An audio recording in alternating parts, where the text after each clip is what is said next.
a client might, the other client or another company would have a problem around growth. How do I grow my top line? Some of them have a problem growing their top line. So where do I make my sales from? Today I'm selling X. How do I make it 3X? How do I make it 10X? So other problem for another company would be, how do I make my company profitable? So that brings cost into the equation. So as I said, you really, the consultant's challenge today is really to come and tailor the proposition or your ability to respond to a client challenge, a unique situation that the client is posed with. So I think that's also one of the real challenges that the industry is going through. I think the industry requires enormous trust of the client. Unless the client trusts you, the client will not share vital information. So how is this happening in the industry? Do you get complete trust of the client, or sometimes you'll have to work with incomplete information? That's a great question. I think the entire business of consulting works on trust. I mean, I'm sure a lot of people would have read the book of David Meister. It only talks about trusted relationship. And those who have really gone at the top of the pyramid, the consulting firms which have really hit the top of the pyramid, are the ones who have really had the trust of the client. Because what you really are, a client is reaching out to you because he's got a problem. And he's sharing his vital information, which if leaked out to the market or to the competition, obviously but consulting firms have very, very tight confidentiality rules. So I don't think that's a big issue, but really gaining the confidence of the client, the trust of the client is paramount in winning business and winning the trust of the client. So it's a very, very competitive industry. So unless you are able to win the trust of the client, what distinguishes you is a very thin margin really. So it's really, trust plays a very, very important factor in the minds of our clients really when it comes to winning business. Sir, consultancy is a huge industry globally. What is the kind of change happening in the industry? I think if I can say one thing that's seen as a change, and change being constant, is the specialization. Today clients are looking for specialists to advise them. The world of the generalists have gone. So it's about specialists, as you would see in the medical field. It's all about specialization. Consulting field is again going into an extreme level of specialization now. So every single problem that a client faces, he would like a consultant who specializes in that area. So if today if I need someone to advise a client on how do I procure, how do I purchase my supplies, or how do I make my procurement department work, he requires a procurement specialist to come and advise. He's not expecting a generalist who understands generally about how organization works. No, because procurement in itself is today a very, very specialized area. I'm taking an example for that matter.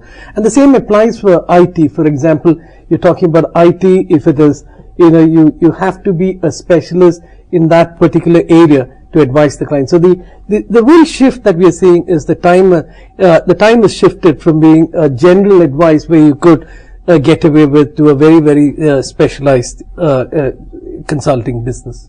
Even for ERP consulting, you will need domain consultants, right? You may need finance consultants, HR consultants, and so on. Layers and layers of specialists, to be honest, because you look at any business. I think the most vital thing is knowing that particular business, because you take and that leads me to the point of where is industry verticals. Today, a lot of the consulting firms are organized across industry verticals, which I think is very, very relevant in today's context, because without you having specialization in industry verticals, so if you take a retail business, a retail store business, whether you're advising, let's say, the retail chain of supermarkets, you need someone who understands how supermarket business is run, how a hypermarket business is run. You cannot expect someone who is a specialist in banking to come and tell you how supermarket is run. No. So I think that's almost a given today. So unless you are able to demonstrate that you understand that particular industry very well, clients do not accept consultants to come and advise, because you need to understand at the end of the day, consulting business is about you being consulted. You're being consulted about something which the clients have a problem, and more often than not, they need a genuine opinion from you.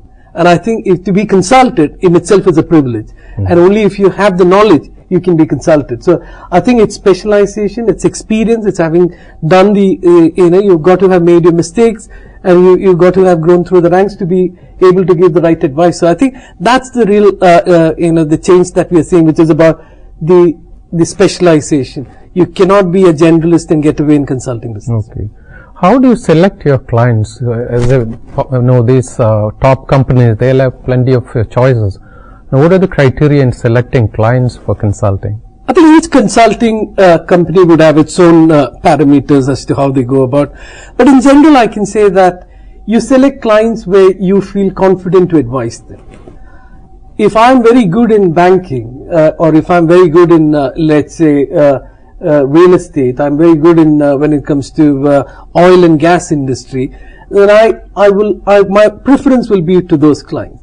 But if I'm very weak in areas which are not my, sort of construction, the metal industry, those are not my core competency, or that's not where, I think that becomes automatically a filter to select clients. Okay. Secondly, you also select clients who, again, I'm generalizing. You tend to work with clients, depending upon their size and scale. Large consulting firms would like to work with large clients more often. But having said that, it depends on the strategy of every single consulting firm. Sir, how do you bill your clients for the services? Consulting business has got its own pricing, or the pricing techniques that consulting firms use. I think it also varies from services to services. I talked about corporate finance business. Corporate finance business has got a very different pricing mechanism as compared to, because a lot of it, the large deal, the deal component, there's a large success fee, involved in it, apart from the retainer, the fee structure. In consulting business, when you talk about, there are two major pricing techniques, which would be, one is the time and material, what you call as T&M, which is you actually bill for the time you spend.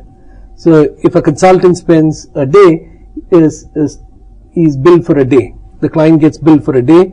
It's like how a law firm would bill. Or the second one, the second pricing mechanism is where you bill on a lump sum basis, which is, the scope of work. The scope of work is defined. You clearly know what the outcomes are. Both parties agree to that scope of work. So you know what it takes to deliver. Then you have a fixed fee to deliver that.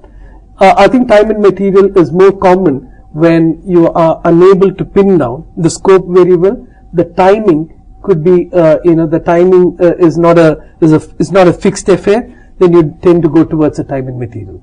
Okay.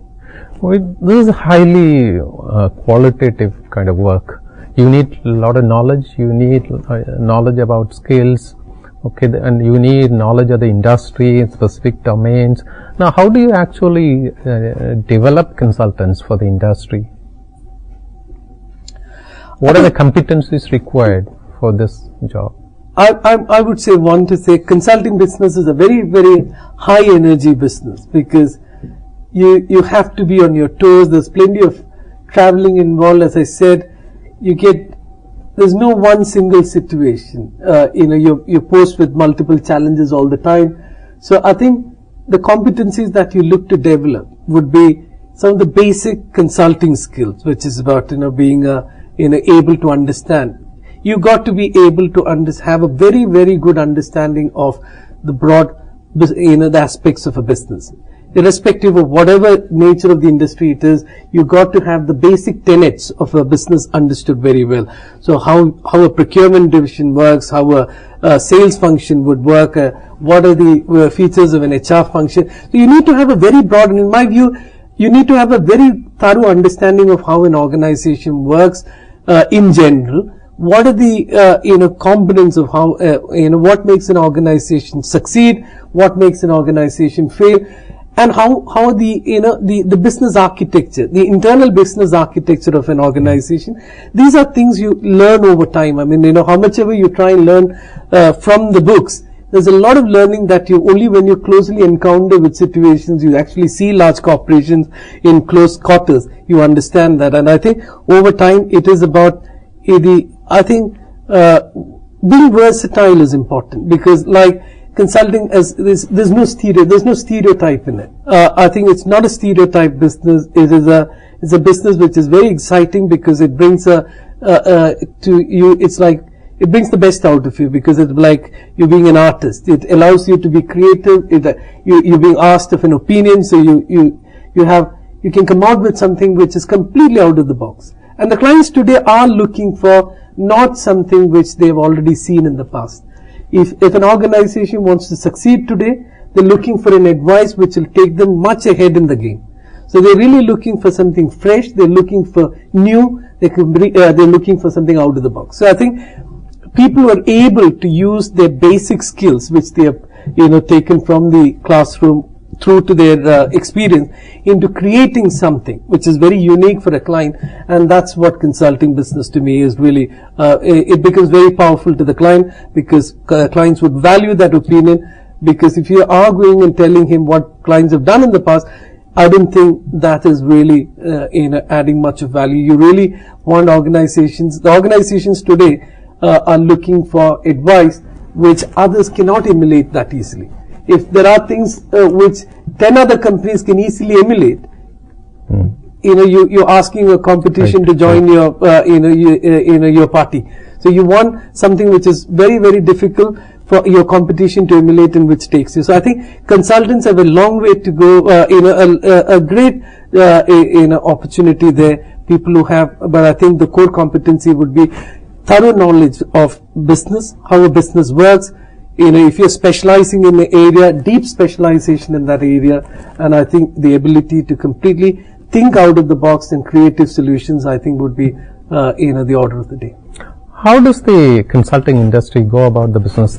What is the kind of process or cycle of operations in the industry? So I think the most important part of the consulting life cycle is actually the pursuit part. I would call it as the pursuit, which is about going and winning a client, really. Because if you don't have a client, you're not doing business. So it's about winning a consulting business, which we call as pursuit. Going and pursuing a piece of business or a client, and then winning that. And then it's about how do you contract. There is the discussion around the scope, and then you delivering that piece of work to client satisfaction. So really it's a pursuit, it's the delivery, and then it is about the follow-up of that engagement that leads to the next one, really. So I think it's and to me, you can sell a lot of consulting work, but you're as good as your last piece of work.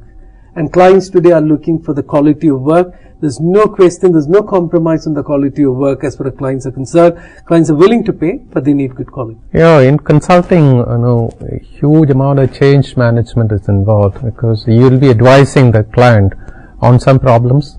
You'll also be helping the client in implementing solutions. So every aspect of business you'll be taking care of.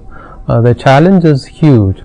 Now, how do you actually gain this kind of expertise, maybe for the organization? How do you manage the knowledge and the kind of expertise you already accumulated with the organization? I think the consulting business, the success of consulting business leans towards you able to exploit or leverage the experiences that you gain from other clients.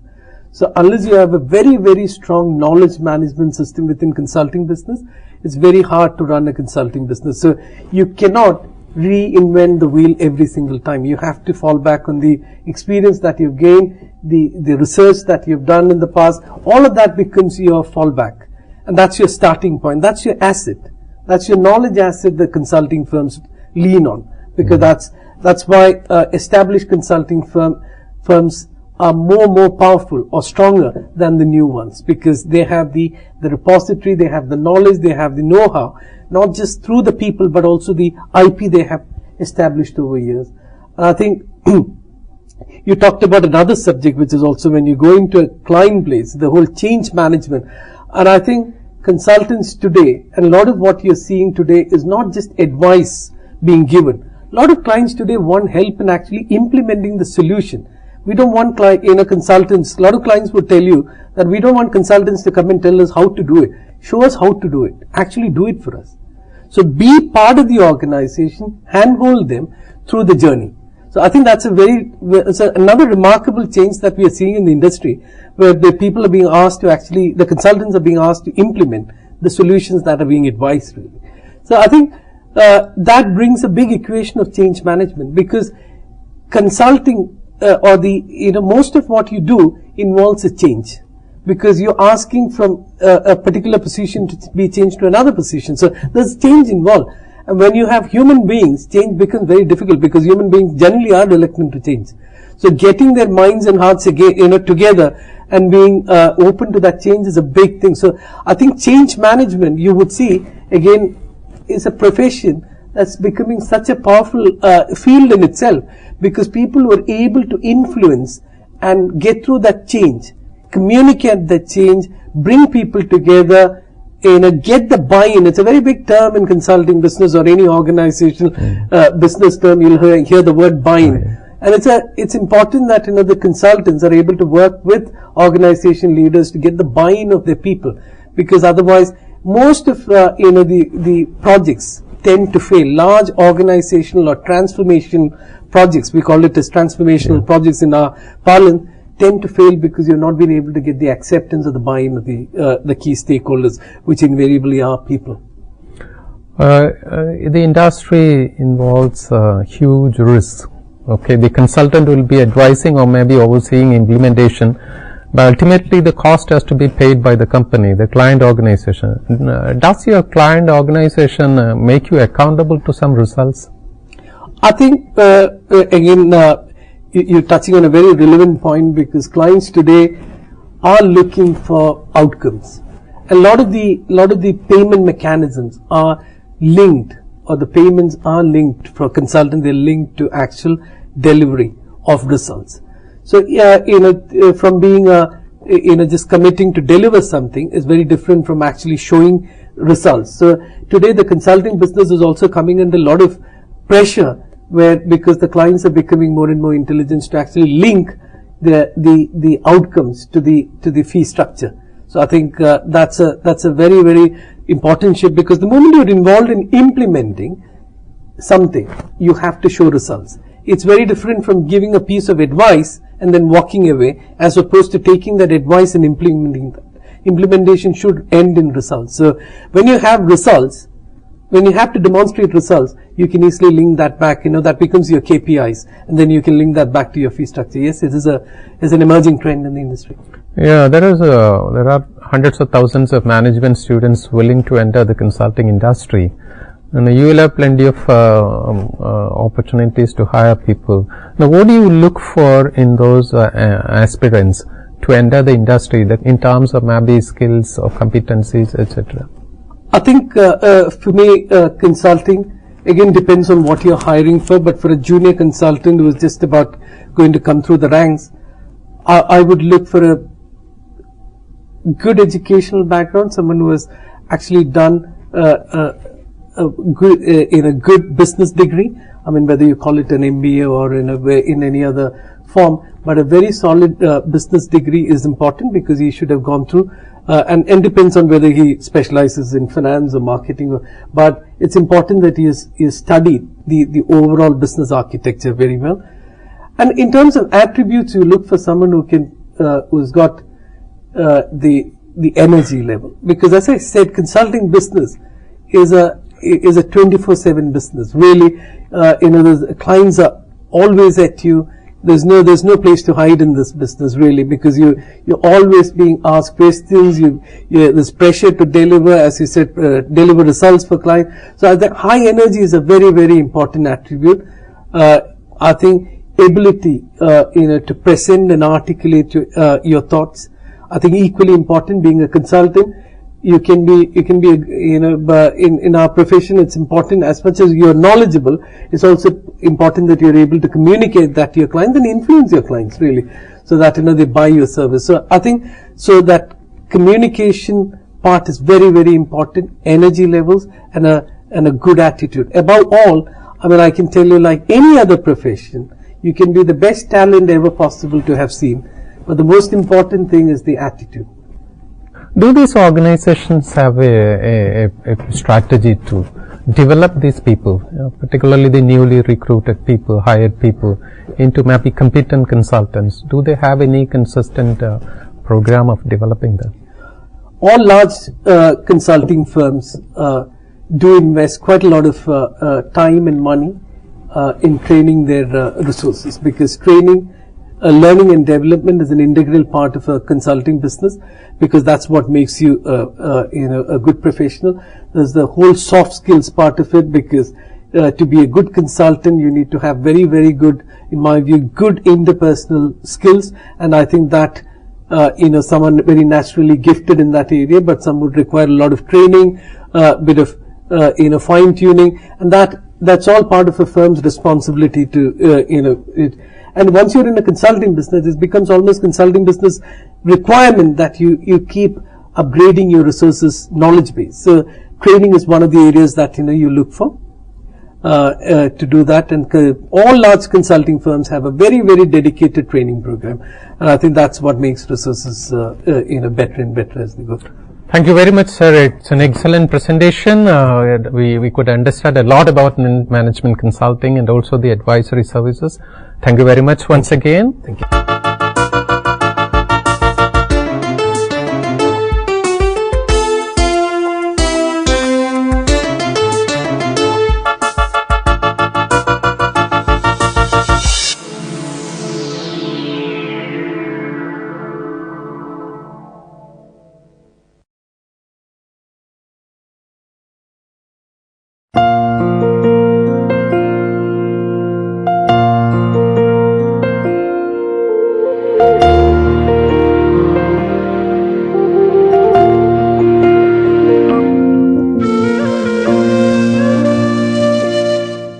Welcome to Story of Art. Today we will discuss Far Eastern Art, Part 3, Korean and Southeast Asian Art.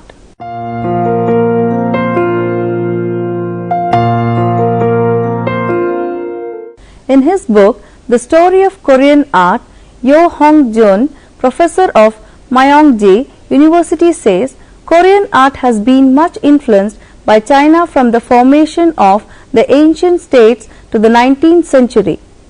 For that reason, our cultural identity has been doubted, and sometimes it leads to a cultural complex. But cultural influence doesn't naturally emerge. Rather, it is the result of aggressive choices by acceptors. The influence was not just offered by China, we chose to accept it. Archaeologists believe the Koreans descended from the nomadic Mongolian tribes that lived in North and Central Asia. Early Korean pottery from the 3rd millennium BC closely resembles Neolithic ceramics from Manchuria. Early bronze technology too was probably first introduced to Korea by Manchurians between 2000 and 1000 BC. Shamanism, a pervasive religion throughout much of Korea's history, probably also began at this time. After the Han Emperor Wudi established a colony at Lolang near present-day Pyongyang in AD 108, Korea felt the impact of China more strongly. With the introduction of iron technology, the potter's wheel, Chinese writing, Buddhism, Confucianism, Chinese culture became firmly embedded on the Korean peninsula. The earliest potteries, dated to circa 7000 BC, were flat-bottomed wares, Yeongi-mun, and were decorated with relief designs, raised horizontal lines and other impressions. This early period was followed by the art styles of various Korean kingdoms and dynasties. Korean artists sometimes modified Chinese traditions with a native preference for simple elegance, purity of nature and spontaneity. From the 1st century BC until the 7th century, Korea was divided into 3 states. The kingdom of Goguryeo in the north defeated the Chinese, but because of its geographical closeness to China continued to be heavily influenced by Chinese culture. The kingdom of Pekchi in the southwest also maintained ties with China and, like Kogoryo, adopted Buddhism in the 4th century. Buddhist sculptures produced during this time reflected styles prevalent in China's northern Wei dynasty. The kingdom of Silla in the southeast was slower to absorb Chinese culture and did not embrace Buddhism until the 6th century. In addition to these three centers of political power, several communities in the south central area of the Naktong River basin formed a federation of principalities known as the Kaya states. A notable aspect of Kogoryo art is stone murals that vividly depict everyday aspects of life in the ancient kingdom as well as its culture. Mural painting also spread to the other two kingdoms. These murals portrayed Buddhist themes and provide valuable clues about kingdom such as architecture and clothing. These murals were also the very beginnings of Korean landscape paintings and portraiture. Pekche is considered the kingdom with the greatest art among the three states. Pekche Buddhist sculpture is characterized by its naturalness, warmness and harmonious proportions. Another notable feature is the use of the distinctive Pekche smile, a mysterious and archaic smile that is characteristic of many Pekche statues. While there are no surviving examples of wooden architecture, the Miruksa site holds the foundation stones of a destroyed temple and two surviving granite pagodas that show what Pekche architecture may have looked. In 660, the Silla rulers allied their armies with forces from Shang China to defeat both Pekche and Kogoryo. The resulting unified Silla kingdom between 668 to 935 experienced a golden age, and its capital Gyeongju became one of Asia's greatest cities. Gold crowns remain as some of the more opulent objects from that time, as well as stoneware, jars and bowls on dramatic pedestals with geometric perforations. Two examples for the Buddhist art of this period are the Seokguram Grotto and Bulguksa temple. Under Mongol domination in 1231, Korean subjects were forced to adopt Mongol customs, language and dress. Nevertheless, the Koryo dynasty between 918 to 1392 produced some of the finest cultural and artistic achievements in Korea's history. The capital of Kaesong was one of the world's most impressive cities. Koryo kings ordered the construction of hundreds of Buddhist temples and the creation of countless religious artworks.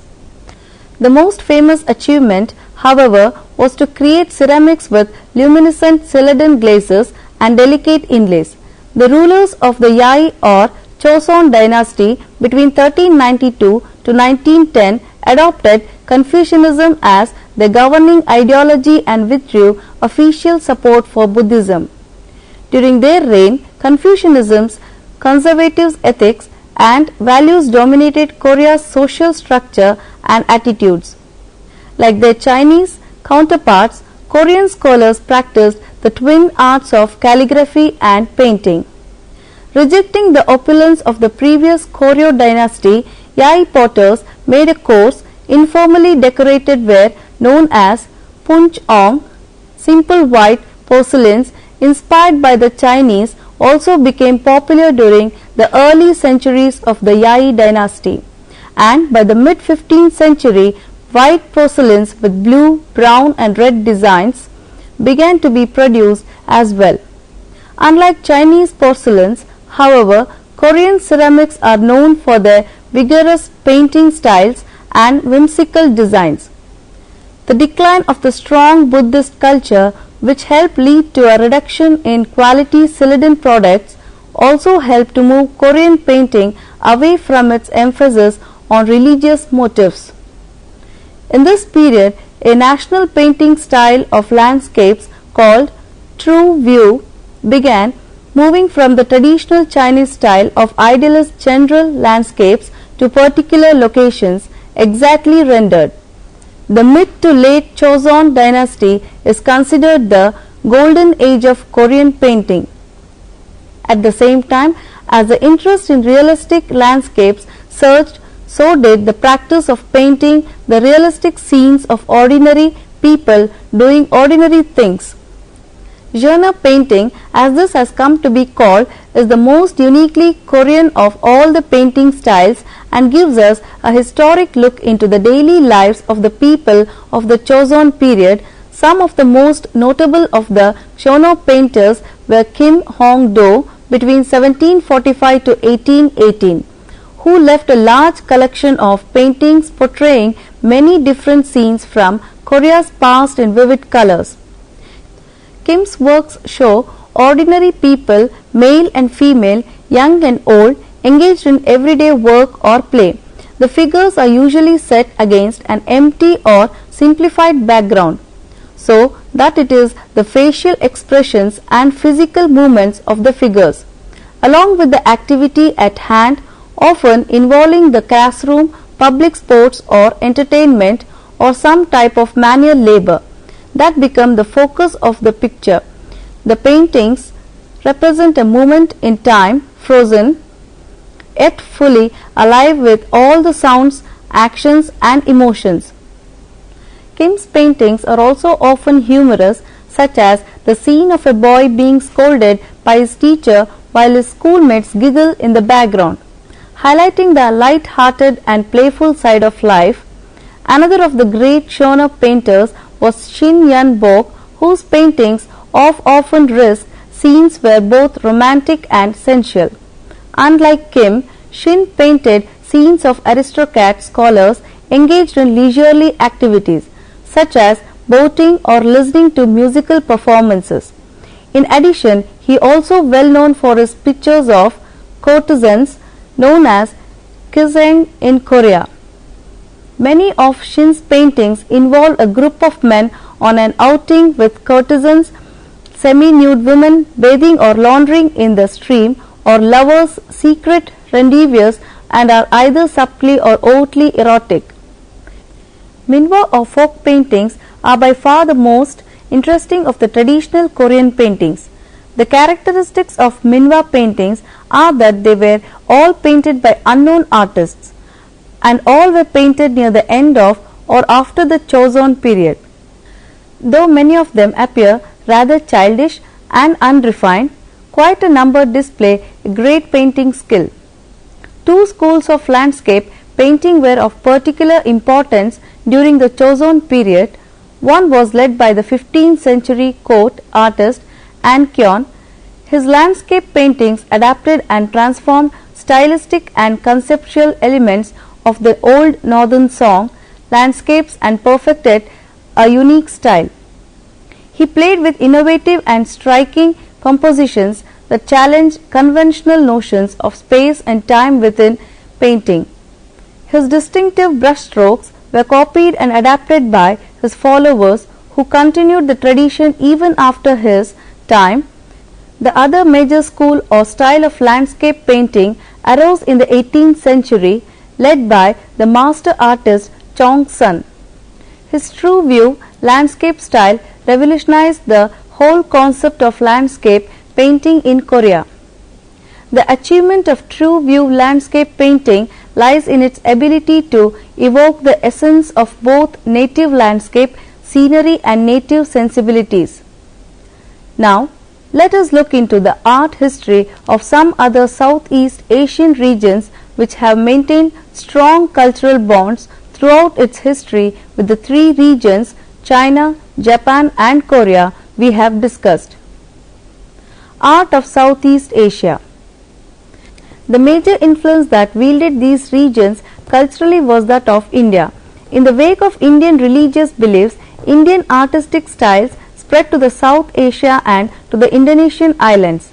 Buddhism was the first proselytizing religion. Styles which had originated in India acquired fresh vigor and developed quite independently, especially in Java and the territory of the Khmer Empire. Borobudur in central Java is one of the greatest masterpieces of Buddhist art. It was begun in about 825 under the Sailendra dynasty, who were probably of Indian extraction. The influence of stupas in North India is evident in its structure, as its 9 terraces were built round the solid core of a natural hill. There is no interior apart from a sealed chamber in the crowning stupa, originally enclosing a statue of the Buddha.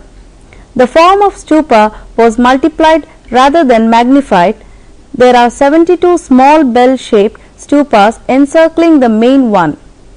All contained statues of Buddha seated in the yogi pose and differing from one another only in the mudras or gestures of hands. The plan of the building, composed of 4 concentric circles girdled by squares which break forward in the center of each side, resembles a yantra or diagram used in Tantric Buddhism as an aid to meditation. Relief carvings which line the walls of rectangular terrace are more simply and overtly didactic, providing a kind of Buddhist pilgrim's progress from the illusory world to the ultimate reality. Despite the Indian origin of their subject matter, the symbolism and some of their forms, the carvings at Borobudur could hardly be mistaken for Indian works. Javanese facial features alone would set them apart. The history of visual arts of Cambodia stretches back centuries to ancient crafts. Khmer art reached its peak during the Angkor period. Traditional Cambodian arts and crafts include textiles, non-textile weaving, silversmithing, stone carving, lacquerware, ceramics, vat murals, and kite making. In Cambodian sculpture, the links with Indian art were equally residual, as in the combination of 2 Hindu gods, Vishnu and Shiva, in the Lide figure of Harihara from Prasat Andet in 7th century. But a great change was brought about in the 8th century after the Khmer from the north occupied the whole Indo-Chinese peninsula. Khmer rulers alternated between Buddhism and Hinduism. The major artistic achievements of the Khmer were the great temples erected by and dedicated to the Devarajas or god kings. Angkor Wat, Temple of Capital, is the grandest of them and is probably the largest temple in the world. A mountain of carved stone rising to a height of some 200 feet, surrounded by covered passageways and a moat nearly 4 km in circumference. Let me conclude this session with the hope that you have got an overview of Far Eastern art, which is a vast area of study. Further, you may collect more details with the help of this module as a guideline. Summary: this study briefly describes about the major dynasties in Korean history, such as Kingdom of Goguryeo, Kingdom of Paekshi, Kingdom of Silla, the Koryo dynasty, the Joseon dynasty, emphasizing the major trends of art and artists in each period. As Far Eastern is an umbrella term used to denote East and Southeast regions which hold commonalities among its culture's interests. A brief discussion about some of the major artistic monuments such as Borobudur and Angkor Wat is also included here.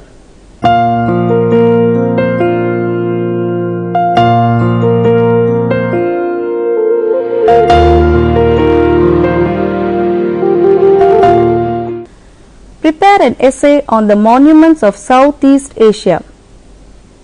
Find out examples for contemporary Korean art and compare it with the traditional art of Korea.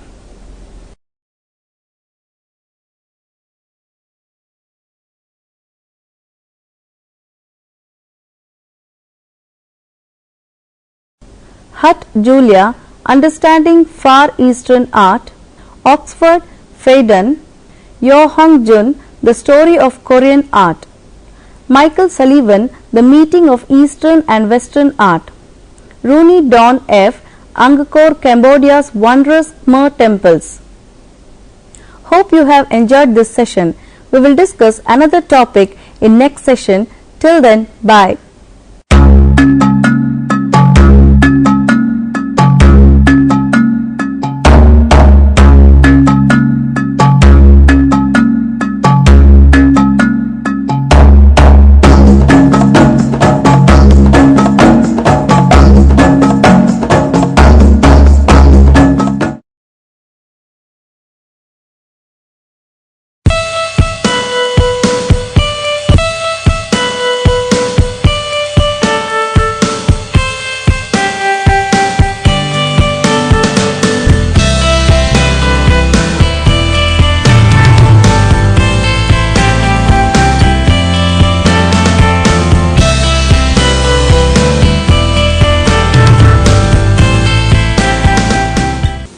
Hello and welcome to the session on learning disability.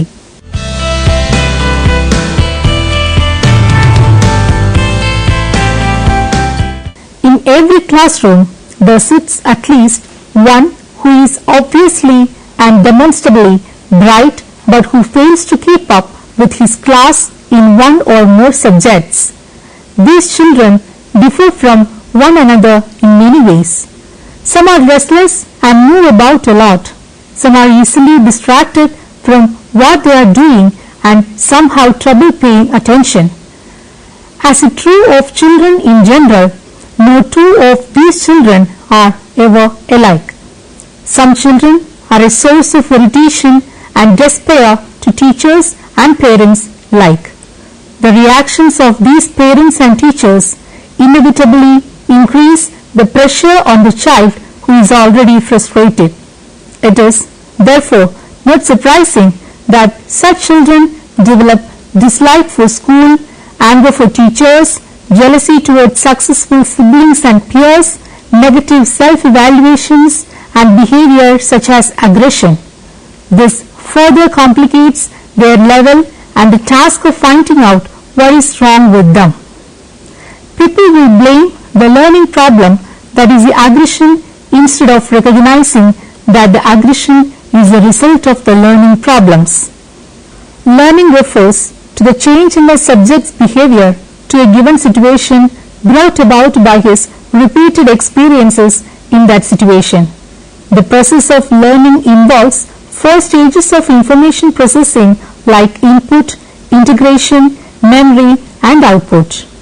People with learning disability have trouble with one or more of these steps.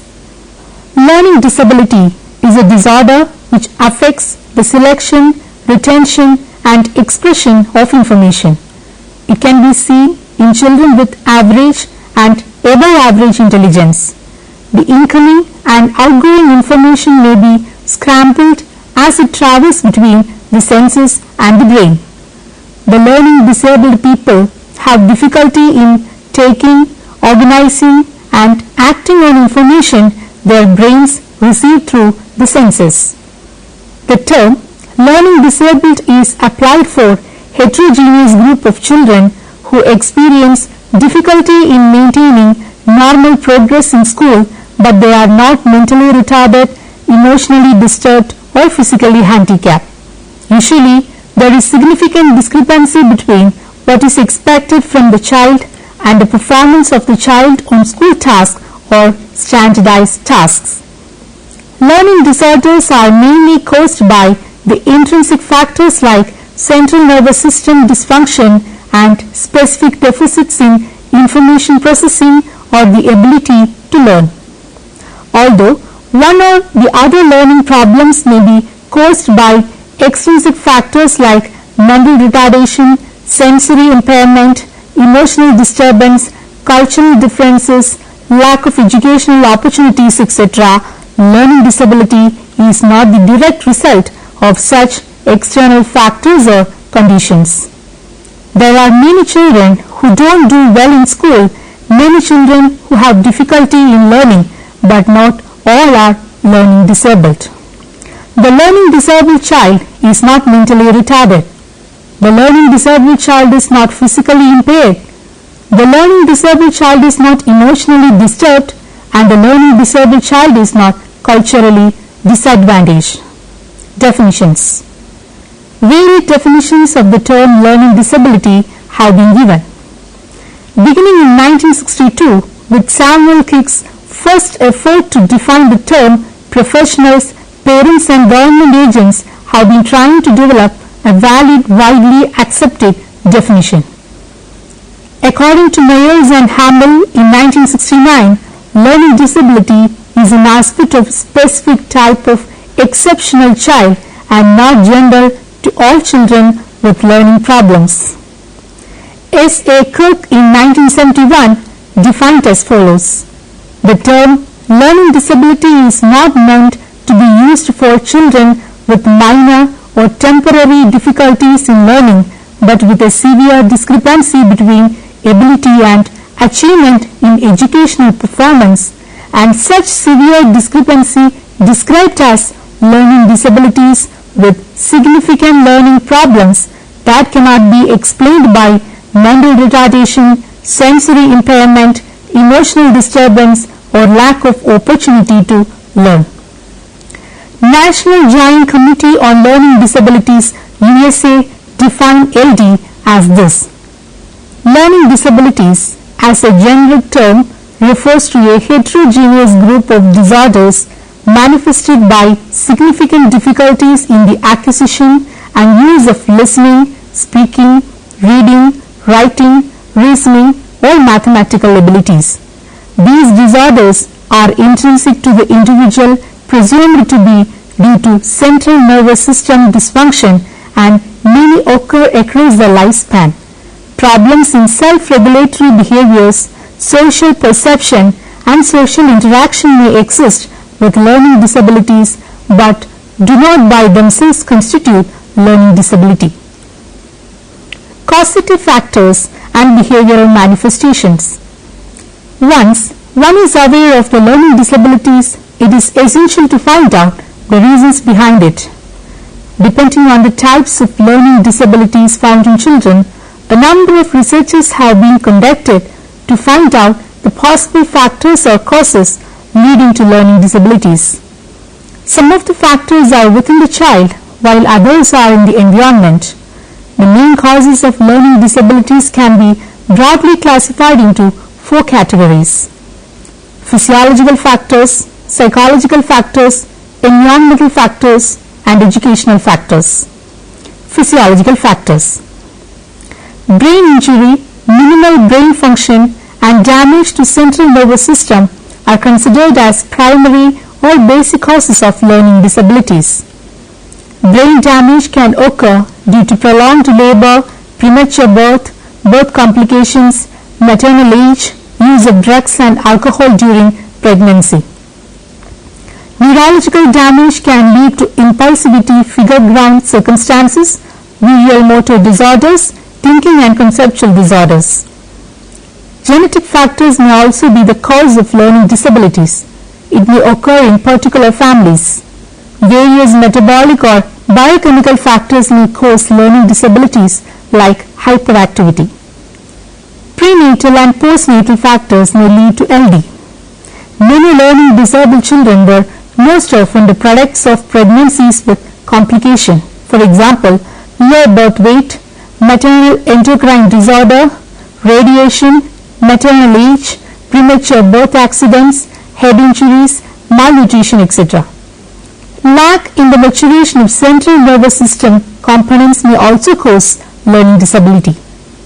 Psychological factors. Children with learning disabilities may exhibit disorders in basic psychological functions such as perception, recall, and conceptualization. Many learning disabled children demonstrate impulsive behavior, including difficulty in motor movements, distractibility, and inattention. It may not be caused by lack of ability or knowledge. Partial cause may be an impulsive cognitive tempo or disposition in performing tasks or answering questions. Environmental factors. Each learner demands some physical and emotional basis from his environment. There are many environmental factors that cause learning disability. The poor nourishment and defective environment received by the fetus for development in the mother's womb. Inadequate nutrition. Maternal diet during pregnancy and quantity and quality of child's food intake. Chronic cold, severe diseases, respiratory problem, and allergies may cause learning disability. Lack of sensory stimulation. A child requires the input of his senses to learn about his environment and himself. Language stimulation. Language disorder may be at the root of many disabilities in reading, arithmetic, and written language. Learning disabled children have particular problems in understanding and using language properly. Emotional and social development. Many learning disabled children are anxious, insecure, aggressive, impulsive, and angry. It may be due to the lack of natural security, consistency, love, warmth and acceptance at home and school. Due to segregation of society as good, bad and average, unpleasant feelings are generated which in turn lead to poor social relations. Educational problems. Learning disability may be caused as a result of certain educational factors both on the part of teachers as well as students. Unskilled and untrained teachers, inadequate and inappropriate teaching, biased attitudes and very high or low expectations of teachers from students develop learning disability in children. Narrow facilities like lack of school, lack of liberty, etc. prevent the child from achieving what his peers do. Faulty methods of instruction, inappropriate teaching methods, lack of motivation may be considered as the causes of childhood learning disorders. Undesirable school conditions, blackboard, light, seating arrangement are also causing learning disability. General characteristics of learning disability. Usually, learning disabled children are not differentiated from normal population, but closer look at them reveal that they have certain characteristics which are manifested in their behavior significantly to greater extent and longer in duration than others. Such characteristics and their behavior manifestation are necessary to identify learning disability at a very early stage itself. Certain common and well-known characteristics of learning disabled children can be enumerated as follows. Abnormal activity level. Hyperactive, constantly engaged in some form of activity. Hyperactive, fails to react to environmental changes, show no interest in sports and games. Attention problems, short attention span, easily distracted by what is going on in surroundings. They are unable to concentrate on any task. Preservation, attention became fixed upon a single task. The task is repeated over and over even it is unwanted. Motor problems, inadequate coordination, poor tactile kinesthetic discrimination. It is a difficulty in discriminating shapes, texture and size merely by touching. Visual motor coordination. Child can draw a line between two lines from start to finish and can follow the path of puzzles. Visual perceptual problems. Poor visual discrimination. Difficulty in finding out similarity and differences between objects, colors and shapes. Difficulty in visual figures ground differentiation. This is the inability to perceive foreground. While reading, they may skip lines, can't paint within the outline, etc. Difficulty in visual closure. This is a difficulty in identifying the missing parts in shapes, pictures and words. They can't complete the figures or letters written in dots. Sequence. This is a more frequently noticed problem. It is a difficulty in producing sequences of visual items from memory. Auditory perceptual problem. Poor auditory discrimination, unable to distinguish one from the other. Difficulty in auditory figure ground differentiation. They can't concentrate on verbal discussion and easily distracted by other environmental factors. Behavioral problems. Fidgeting of hands and feet. Difficulty in remaining on the seat and waiting for their turns. High distractibility. Blurting out answers before questions have been completed. Frequent shift from one activity to another. Difficulty in sustaining attention. Difficulty in playing quietly. Losing things necessary for school and home. Engages in physically dangerous activities. Low frustration tolerance. Daydreaming. Mood swings. Linguistic skills. Poor grammar. Poor in understanding the meaning of language. Poor in the knowledge of how sounds make up words. Not conversant in the social use of language. Unskilled conversationalists. Metacognitive abilities. Lack of awareness of skills needed for a task. Lack of ability for time managing. Inability to plan one's moves. Inability to evaluate effectiveness. Lack of ability to remediate difficulties. Social skills. Inability in keeping up with social norms. Lack of social comprehensive skills. Poor role-taking skills. Listening and speaking difficulty. Lack of proper eye contact. Cannot read social situations. Does not understand body language. No sense of humor. Cannot think in an orderly, logical way. Motivational skills. Pessimism. Viewing themselves as being controlled externally. High failure expectancy. Highlighting more of failures than success. Identification of learning disabled children. Identification of the learning disabled children may be done mainly in two ways: the employment of non-testing and testing devices. Non-testing devices. In non-testing devices, we may include techniques like observation, rating scale, checklist, interview, etc. By employing these devices, we try to identify the learning disabled in relation to their gender, personality and characteristics.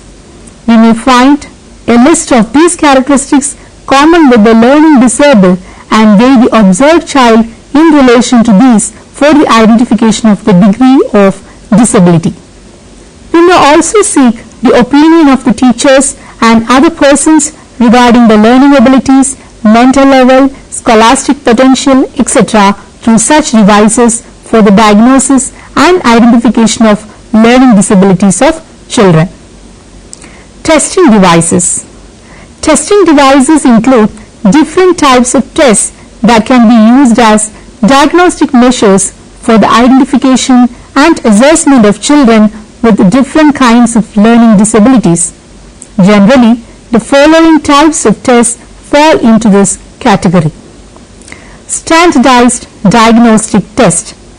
There are many such tests available in our country as well as abroad. With the help of norms given in these tests, we can assess the relative educational standard of children of same age or grade and thus may be acquainted with the educational deficits and deficiency of a particular child. As a result, we can have a valid and reliable diagnosis of the learning difficulties in various areas of scholastic performance, especially in language, mathematics, social and experimental skills, etc. As examples of such available standardized tests, we may name the following: diagnostic test in decimal systems and percentage by V.P. Sharma and Shukla. Dural analysis of reading difficulty by Dural. The Stanford Diagnostic Arithmetic Test by Betty, Madden and Warner. The Spatial Diagnostic Reading Scale by Spatial. The Gates-McKillop Reading. Diagnostic Test by Gates and McKillop. Ability Test or Process Tests. Learning disabled suffer from the inability or incapacity in their process of learning and understanding. The ability test or process test are so designed as to assess the degree of their inability or poor ability to understand and learn. Since the learning of a child is processed through his abilities of visual perception, auditory perception, eye motor coordination, psycholinguistic understanding, etc., the ability test or process test are designed to test the abilities of the children related to those areas. As example of such, we may cite the following: the Marianne Froesting Developmental Test of Visual Perception by Froesting, Lefevre and Whittlesey. Illinois Test of Psycholinguistic Abilities by Kirk, McCarthy and Cook. Achievement tests. These tests are designed to assess the degree of achievement of the children in various knowledge, skills and performance process areas. These may be of two types, namely standardized achievement test and teacher-made tests.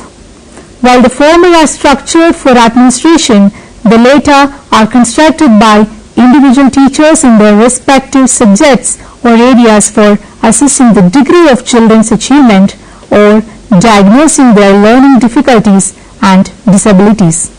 The performance of the individual students in these tests may reveal many things about the nature and extent of learning deficiencies and deficits related to various learning areas. Daily assessment system. There can be a systematic, well-planned, regular daily assessment system in schools for recording the children's achievement on various specific knowledge, skill and performance areas. This process of continued information may bring into limelight many important things related with the nature and extent of learning deficiencies and deficits of individual learners, particularly in relation to the process of their learning and understanding. Educational provisions for the learning disabled. Provision of specialized school or classes. This provision is based on the assumption that learning disabled children are quite distinct from other children of their schools or classes. They cannot be taught along with others as they suffer from severe learning deficiencies and deficits. Hence, there should be special schools or at least separate classes for them where they can be taught by specialized teachers through special methods and techniques, essentially on the same curriculum with greater care and attention. In fact, such segregation is not feasible and practicable. It is far from ground realities and may prove futile as we can't arrange segregation or separation based on the individualized learning inefficiencies and deficits. Each of the learning disabled is a unique case in itself. He or she needs individualized attention, care, or even different methods, techniques, and treatment for the rectification of his or her deficiency and overall adjustment. Provision of special remedial and educational programs. This provision can work well in the existing school and the educational setup. Here the beginning can be made with proper identification of the nature, type and amount of learning difficulties, deficiencies or deficits. Then proper remedial and educational programs may be made out of the ready-made programs available having provision for such educational services. The remedial programs, material and guidance available through different sources may help the learning disabled. Structuring and improving the existing environmental setup. Many of the learning difficulties and deficiencies of the children are caused by the uncongenial, improper and negative factors present in their physical, social, cultural and educational environment. Therefore, attempts should be properly made for the adequate structuring and improving the existing environmental setup. It will definitely help in reducing the cases of learning disabled by providing them due assistance, care and guidance. The task requires joint efforts of all who are concerned with the brought-up education and welfare of the children. The parents, other family members, teachers, guidance and counseling workers, educational authorities, social and community agencies, etc. all should join hands for providing due care, attention and remedial and educational programs to the learning disabled. They should help them in acquiring desirable personality traits. Whether we employ specialized trained teachers or the usual classroom or subject teachers with some extra knowledge and training to deal with the learning disabled, the one thing which is more important is their behavior towards these children. One should not lose patience as these children are essentially slow learners, underachievers and far from satisfactory in their socio-psychological behavior. They should be accepted with all their weaknesses and deficiencies. The parents, elders and teachers all should show love and care while dealing with them. Our approach towards them should be very constructive, pleasant and encouraging. This helps them to learn the proper methods of learning and behaving and develop required self-confidence and positive attitudes. Let us summarize what we have discussed so far. The chapter provides a detailed picture of learning disability. The different definitions, causative factors, behavior manifestation of the learning disabled children are well discussed. Different methods for the identification of learning disabled and educational provisions for the learning disabled are also well explained.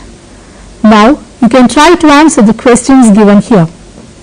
Define learning disability. What are the physiological causes of learning disability?